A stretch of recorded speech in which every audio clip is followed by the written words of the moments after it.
Okay, so you can see what's happened here, or you can see what's happened here.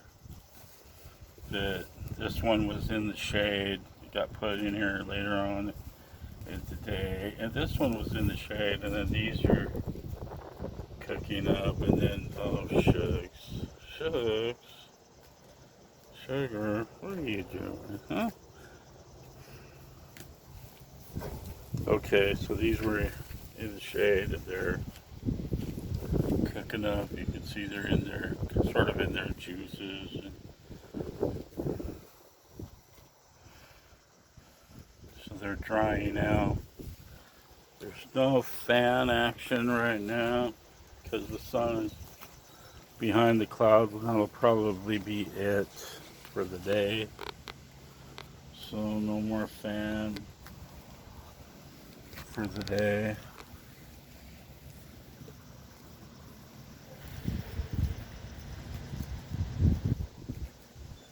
So what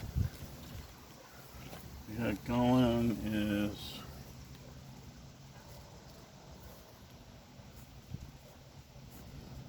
just have to wait and see what happens tomorrow. Good looking at it, see how overcast it is, and if we get a sunny day tomorrow, then we're in good shape. Get the fan action going in here. And even if that doesn't happen,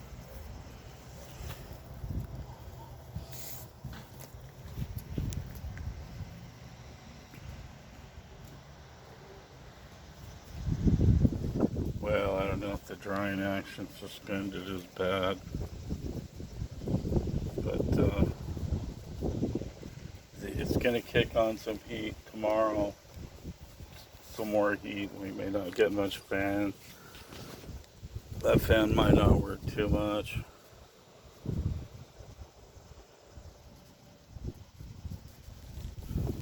Sugar is a natural preservative. So, and these all have plenty of sugar in them.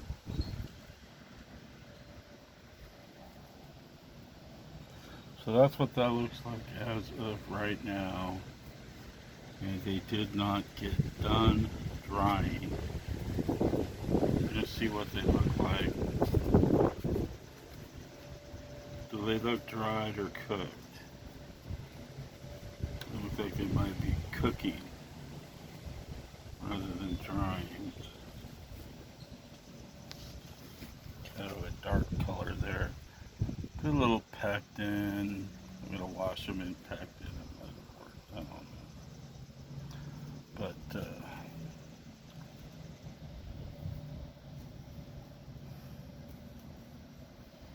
we'll see what happens here. But the fan is shut down, and unless I power it.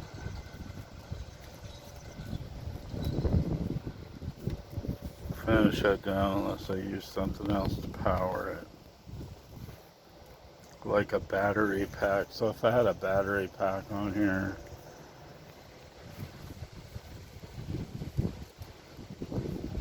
a 12-volt battery pack, that would do it.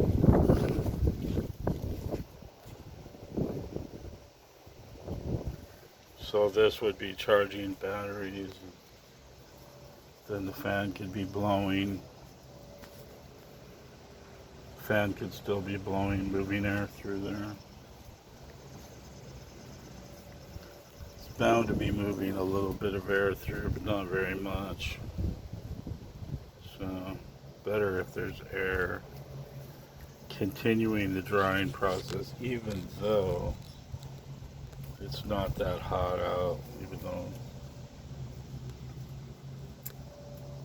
So I'm thinking about popping another fan that runs off the power grid so it can continue to dry even though there's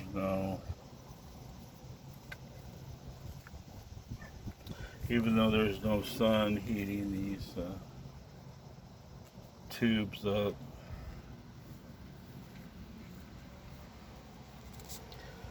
So this right here,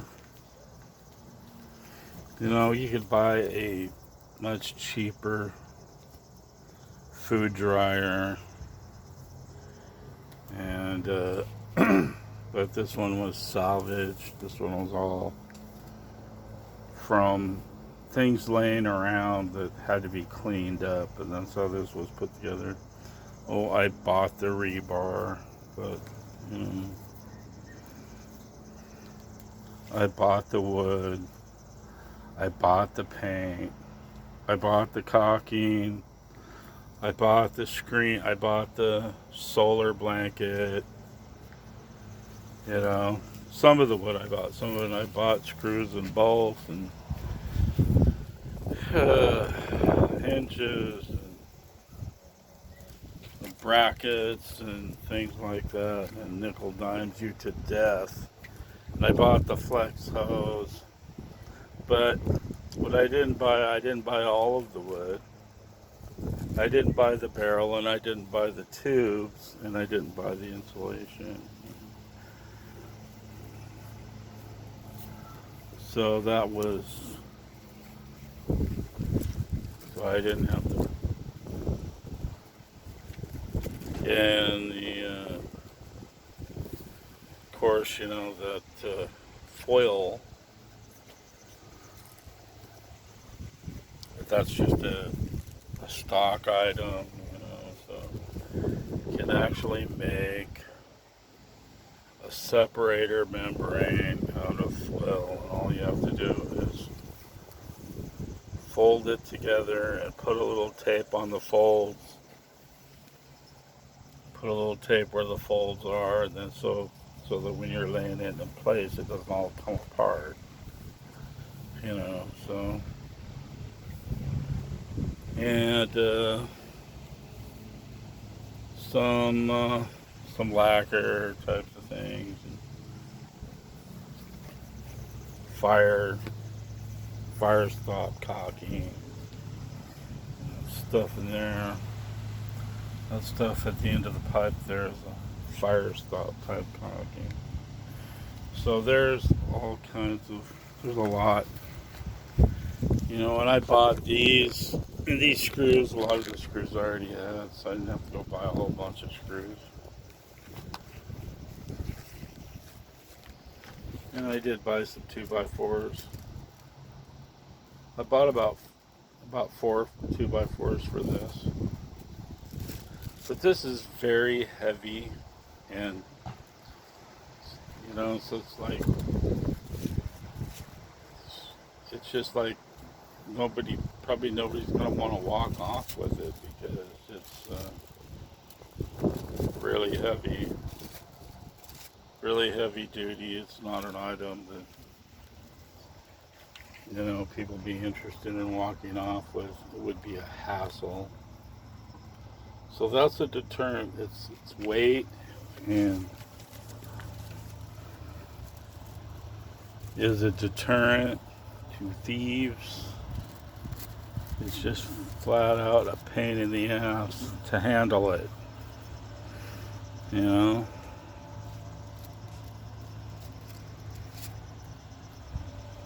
So that's the way that one goes. And I imagine a lot of people that have those nice lightweight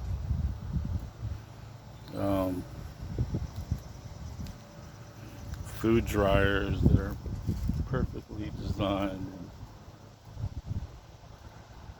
They are really easy to walk off with. And just snap and they're gone. Just like that.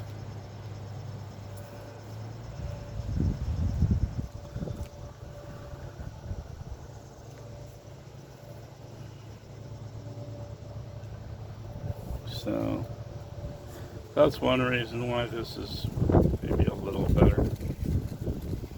We've got barbecue over there, and it's lined with bricks. And you can't just walk off with it. It's be a big clamor, be a pain in the butt. That would be a pain in the butt to walk off with that. You know, you just can't do it. It can't be done. So yeah, that barbecue is a pain in the ass to walk off with. It's full of bricks and rocks, and you know, you can't just walk off with it.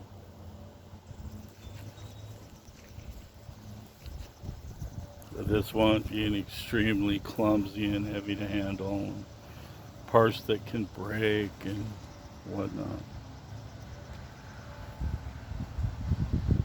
Not easy to walk off with that either.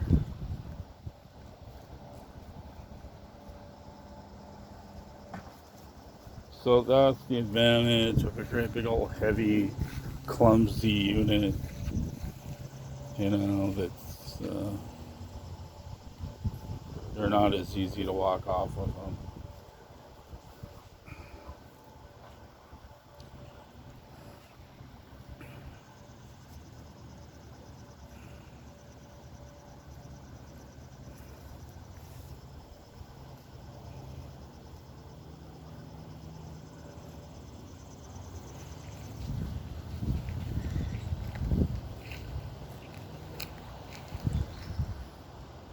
So, but anyway, if a person, you know, lives on a farm, they likely have a drum, you know, laying around somewhere. Most farms have a 55-gallon drum or two that come, you know, that are used and can be reclaimed if they're in good enough condition. So, irrigation pipes, another farm special. Barn wood. That could have been barn wood, but it's not. It was fence wood, but brand new. It was brand new. It's still, you know, all this wood. And I noticed when I was filing the new wood, same wood, that this stuff is extremely hard now. And it was really hard. It was like way harder to file than, you know, when I was over here cutting this hole. Over here for this inlet, now this one was not heated up, and it was really easy to file it into the right shape and everything. Then the back, the one behind there, this thing, pipe goes through that hole, was already dried from the heater. It had already been through a couple of cooking cycles. This stuff is extremely hard now, and it was a lot harder to file than this here, this backing here. And they had the exact same, well, I had to punch the exact same hole in this stuff as I did in this. They're the same material, but one of them's cooked and extremely hard, and this one wasn't. It was very easy to shape that hole for that pipe.